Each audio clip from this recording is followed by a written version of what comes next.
Papua Barat dalam perspektif sejarah, konteks proklamasi tahun 1988. Halo sahabat manuskrip Papua, selamat datang kembali di kanal YouTube Manuskrip Papua. Video ini disajikan untuk tujuan edukasi dan pembahasan sejarah. Konten berikut tidak dimaksudkan untuk mengajak, mendukung, ataupun menentang pandangan politik tertentu. Anda pakai lagi, Anda mengakui bahwa yang dibuat oleh Belanda itu lebih bagus. Bendera bintang kejora itu. Bendera bintang kejora itu lebih bagus. Diciptakan oleh orang Belanda, Anda mengatakan itu lebih bagus. Anda lebih yakin kepada mereka punya ideologi. Tapi Anda tidak percaya kepada apa yang Anda kerjakan. Anda percaya kepada hasil yang Anda kerjakan. Ideologi yang Anda gali dari bangsa Anda. Selama Anda tidak percaya itu, selama itu Anda dijajah. Pantas kalau Anda dijajah sampai sekarang. Sekarang ini juga pemimpin-pemimpin yang sampai sekarang masih terus pakai bendera bintang kejora itu. Anda harus lebih mampu. Selama Anda percaya jati diri Anda, menemukan jati diri Anda, maka besok Anda merdeka. Dalam kajian sejarah dan hubungan internasional, Papua Barat merupakan wilayah yang memiliki latar belakang administrasi dan politik yang kompleks. Sejak tahun 1963, wilayah ini berada dalam pengelolaan Indonesia sebagai bagian dari pengaturan internasional pada masa tersebut. Berbagai interpretasi mengenai sifat, tujuan, serta implikasi dari pengaturan ini berkembang di kalangan akademisi dan pengamat internasional. Seiring berjalannya waktu, muncul beragam pandangan dari individu dan kelompok masyarakat terkait status politik Papua Barat. Salah satu peristiwa yang sering dibahas dalam literatur sejarah adalah pernyataan politik yang disampaikan oleh almarhum Dr. Tom Wainggai pada tanggal 14 Desember tahun 1988. Peristiwa ini dipahami oleh sebagian pihak sebagai bentuk ekspresi politik dan refleksi atas aspirasi yang berkembang di tengah masyarakat pada periode tersebut. Pernyataan tersebut kerap dikaji sebagai bagian dari dinamika sejarah Papua Barat, khususnya dalam diskusi mengenai identitas, sejarah kolonial, dan konsep penentuan nasib sendiri dalam hukum internasional. Namun demikian, penilaian terhadap makna, dampak, dan implikasi hukum dari peristiwa ini berbeda-beda, tergantung pada sudut pandang akademik, hukum, dan politik yang digunakan. Hingga saat ini, Papua Barat tetap menjadi topik pembahasan dalam konteks pembangunan, kesejahteraan masyarakat, serta dialog mengenai sejarah dan identitas. Pemahaman terhadap peristiwa-peristiwa masa lalu, termasuk pernyataan politik tahun 1988, dipandang sebagai bagian dari upaya mempelajari sejarah secara kritis dan berimbang. Shalom. Salam sejahtera saya sampaikan buat Bapak Ibu Saudara sekalian. Nama saya Dr. Anusepti Mambarai Paiki, salah satu pemimpin politik nasional bangsa Malaysia Barat yang sudah berjuang kurang lebih sudah hampir 50 tahun. Sudah hampir 50 tahun saya berjuang untuk kemerdekaan ini. Hampir lebih dari separuh umur saya habiskan untuk perjuangan ini. Dan tidak semua orang bisa komitmen dan terus bertanggung jawab, tidak. Ada yang banyak bicara tapi lari, ada yang banyak bicara tapi kemudian dibeli. Ya, saya tidak, sampai hari ini saya berdiri. Ya, saya menolak semua bantuan yang diberikan oleh Indonesia kepada saya. Artinya saya mau tunjukkan bahwa saya bukan pemimpin yang bisa dibeli dengan uang. Tapi saya betul-betul bertanggung jawab. Terpanggil untuk negeri ini. Bukan pemimpin yang muncul di siang bolong ketika zaman reformasi semua orang tampil toki dada sebagai pejuang. Tapi di zaman Soeharto tidak ada orang yang berani bicara. Tidak ada orang yang berani bicara merdeka di zaman Soeharto di jalan. Tidak ada orang yang berani angkat bendera bintang kejora di jalan di zaman Soeharto. Tidak ada. Ya. Kamilah yang tampil dan meruntuhkan itu semua. 10 tahun kemudian, tahun 98, baru Dr. Amin Rais, Dr. Bintang Pamungkas, Dr. Mokhtar Pakpahadian Damayanti, Ponto dan teman-teman lain berjuang di Jakarta dan akhirnya meruntuhkan Soeharto. Itulah yang kami buat untuk Anda semua rakyat dan bangsa Malaysia Barat. Jadi kalau Anda yang tidak tahu apa-apa, belum tahu banyak tentang perjuangan ini, sebaiknya Anda dengan berbesar hati dan ikut saja untuk kemerdekaan itu. berdoa dan dukung. Anda tidak berikan apa-apa, itu pun tidak ada masalah. Tapi yang penting Anda dukung saja dengan doa. Tapi jangan sudah tidak kasih apa-apa baru mau coba-coba bicara. Risikonya berat, saudara-saudara. Oke. Saya mau sampaikan kepada saudara-saudara karena ada banyak pernyataan dan banyak pertanyaan yang disampaikan kepada saya. Bapak, bagaimana dengan ada pemerintahan di sementara, ada yang sekarang digembar-gemborkan? Saya bilang, jawaban saya sederhana saja, pemimpinnya bertanggung jawab atau tidak? Ya, Anda boleh buat apa saja, siapa sih besok bisa buat pemerintahan sementara, umumkan sebentar bisa saja. Tapi kalau pemimpinnya bertanggung jawab atau tidak, jangan pemimpin yang hanya mengekor. Ya, sementara pemimpin muncul, dia muncul di situ ikut sama-sama. Ini kan pemimpin yang tidak bertanggung jawab. Anda ikut pemimpin yang bertanggung jawab, begitu. Itu yang penting. Itu satu. Jangan ikut pemimpin yang mengorbankan Anda untuk kepentingan dia. Ya.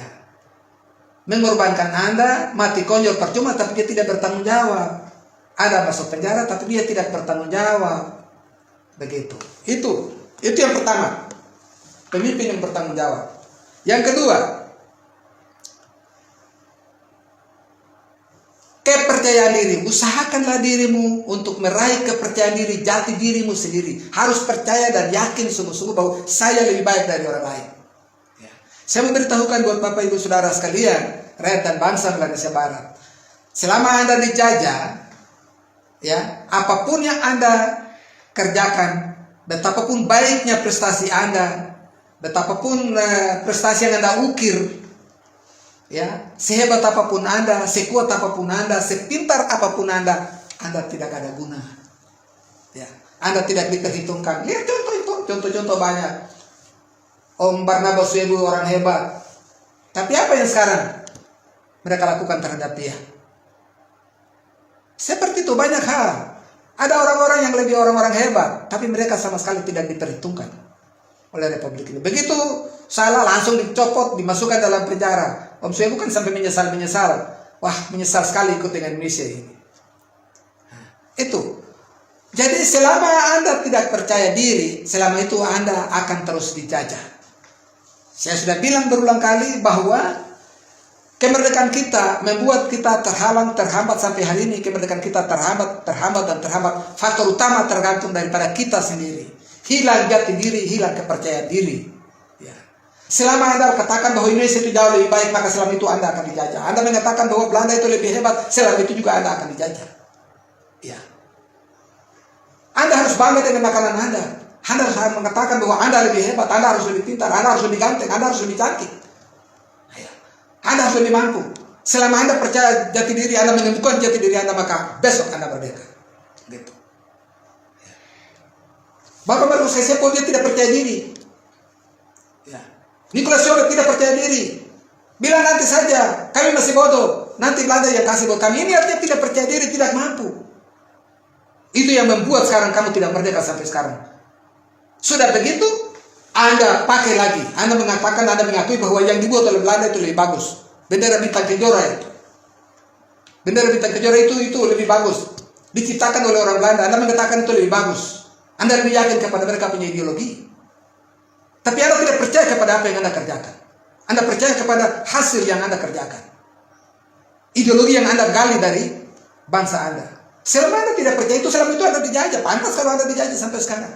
Sekarang ini juga banyak pemimpin-pemimpin yang sampai sekarang masih terus pakai bendera bintang kejora itu. Saya tidak tahu bagaimana cara berpikir mereka. Ya. Ini. Tujuan sama-sama merdeka betul. Anda punya tujuan betul merdeka. Tapi ini kan buatan bangsa Belanda.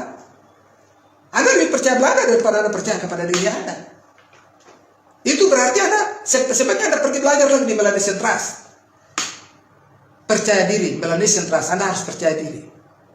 Di situ. Bahwa Anda adalah bangsa Melanesia.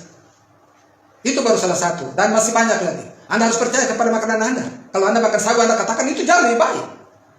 Ya. Begitu. Selama Anda tidak percaya diri, selama Anda percaya bahwa orang lain punya ide lebih bagus dari Anda, ideologi lebih bagus dari Anda, selama Anda import ideologi dari bangsa lain, selama itu juga Anda tidak akan pernah merdeka. Anda akan dijajah. Tanpa sadar Anda minta supaya Anda dijajah. Ingat, bendera ini dibuat oleh politik Belanda. Tujuannya untuk apa? Bangsa Indonesia atau bangsa Melanesia Barat ini harus menjadi bagian dari Belanda. Satu provinsi. Jadi Anda tidak merdeka sesungguhnya, tapi Anda model sama seperti aborigin Australia di sana. Anda kan sama seperti itu. Karena itu tempat evakuasinya kolonis-kolonis Belanda yang dikeluarkan lari dari Pulau Jawa karena Indonesia sudah merdeka, mereka mau dipindahkan taruh di sini seperti ditaruh di Australia sana. Terus kita tetap menjadi bagian dari Belanda. Dan itu berarti Anda tetap dijajah, Anda tidak merdeka. Kita bersyukur kepada pemerintah Indonesia, khususnya pimpinan Bapak Insinyur Soekarno. Dia bisa merampas kami, kita keluar dari Belanda. Nah sekarang kita menemukan kita punya jati diri sendiri dan kita siap untuk merdeka. Ini harus disyukuri. Harus bicara, disampaikan secara objektif. Gitu. Jadi selama Anda pakai ini, bagaimana Anda mau merdeka? Indonesia bilang pergi minta kemerdekaanmu di Belanda sana. Gitu. Terus Anda mau bikin ini pemerintahan sementara berdasarkan ini dari mana? Gitu. Saudara harus ingat bahwa Papua atau Melanesia Barat sampai hari ini dijajah oleh Indonesia itu karena Amerika, bukan Inggris. Jadi benar-benar juga jangan sebenang-benang buat ini di sana saja. Tapi mari kita lihat sesuatu dengan konsep yang benar. Belajar politik ini baik-baik. Supaya kita lihat, jangan salah. Bikin orang mati konyol di pedalaman. Kasihan sama mereka. Kita berjuang untuk selamatkan rakyat kita. Kita berjuang untuk selamatkan bangsa kita. Bukan kita berjuang untuk bunuh mereka, lalu kita mau makan minum di atas tulang belulang mereka. Nah, gitu. Saya harus bicara keras di dalam soal ini karena saya ada di dalam negeri bersama dengan mereka. Kami tidak tidur nyenyak di dalam negeri. Sementara kalian yang ada sudah jadi warga negara Inggris, warga negara Australia, dan lain-lain sebagainya, terus mengaku diri, mengklaim diri sebagai pemimpin. Kalau jagoan masuk ke dalam sini. Masuk ke sini kita bicara di dalam negeri. Kalau memang itu perjuanganmu itu benar. Gitu. Saya konfrontir ini secara nyata terbuka kepada siapa pemimpin yang bisa mau ini bicara. Ayo sudah kita bicara. Gitu. Lebih bagus kita nyatakan ini secara sungguh-sungguh terbuka. Rakyat ini tahu daripada kita sembunyi bicara diam-diam, membuat rakyat ini jadi pecah belah. Dan perjuangan tidak bisa selesai-selesai. Ya. Kami bicara ini dan kami juga memberikan solusi yang terbaik. Bukan asal bikin pemerintahan sementara. Saya juga bisa bikin pemerintahan sementara sekarang. Saya di dalam negeri, saya lebih berkuasa, lebih punya hak untuk menyampaikan itu sekarang. Tapi kenapa saya masih urung itu sampai hari ini? Karena saya mau berikan solusi yang terbaik, kita jalan pelan-pelan. Saya hanya tunjukkan bahwa saya adalah pemimpin yang bertanggung jawab, yang tidak lari ke hutan, yang tidak lari ke luar negeri, yang membuat rakyat saya mati di hutan. Tidak. Saudara-saudara saya di hutan yang luar biasa sekali. Tapi kasihan. Tidak ada pemimpin yang bertanggung jawab. Saya mengundang mereka, kalian. Mari kita sama-sama. Kita dukung perjuangan ini dengan baik. Saya pikir itu yang saya perlu sampaikan. Bahwa kalau mau jadi pemimpin, harus jadi pemimpin yang bertanggung jawab. Jangan lari. Yang pertama. Yang kedua, harus jadi pemimpin yang percaya kepada dirinya sendiri. Dia harus percaya bahwa ideologinya itu adalah yang terbaik. Bukan dia import dari bangsa lain. Pakai pikiran orang lain. Tidak. Bukan berarti kita tidak mau belajar. Kita belajar. Kita belajar dan belajar. Tetapi perlu kita sinkronkan dengan budaya asli kita. Budaya bawaan bangsa Melanesia Barat sendiri. Begitu. Ini yang saya perlu sampaikan. Terima kasih banyak. Lebih kurang saya mohon maaf. Shalom dan Tuhan memberkati kita semua.